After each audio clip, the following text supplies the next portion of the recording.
Welcome to QTV. Montha తుఫాను కారణంగా కురుస్తున్న వర్షాలు ఉమ్మడి విశాఖ జిల్లాలో బీభత్సం సృష్టించాయి. వాగులు, గెడ్డలు ఉప్పొంగి ప్రవహిస్తున్నాయి. జల విద్యుత్ కేంద్రాలకు నీరందించే ప్రాజెక్టుల నీటి మట్టాలు ప్రమాద స్థాయికి చేరుకుంటున్నాయి. ఘాట్ రోడ్లు ప్రమాదకరంగా మారడంతో రాత్రిపూట ప్రయాణాన్ని అధికారులు నిలిపివేశారు. కొత్త వలస కిరండోల్ రైల్వే స్టేషన్లో కొండచర్యలు జారిపడ్డాయి.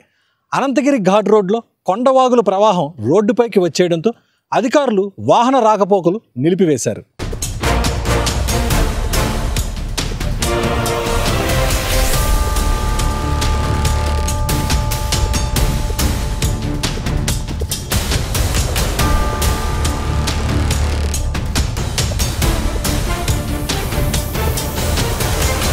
అరకులోయ మండలంలోని మారుమూల మాదల పంచాయతీలో వేగవతి గడ్డ పొంగి ప్రవహిస్తోంది.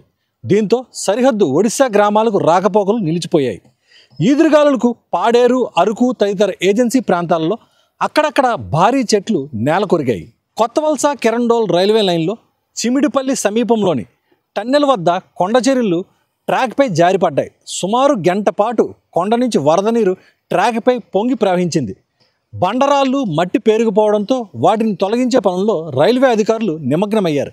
ఈ మార్గంలో సోమవారం రాత్రి నుంచి అన్ని రైళ్ల రాకపోకలకు ముందస్తుగా నిలిపివేతతో పెద్ద ప్రమాదం తప్పింది.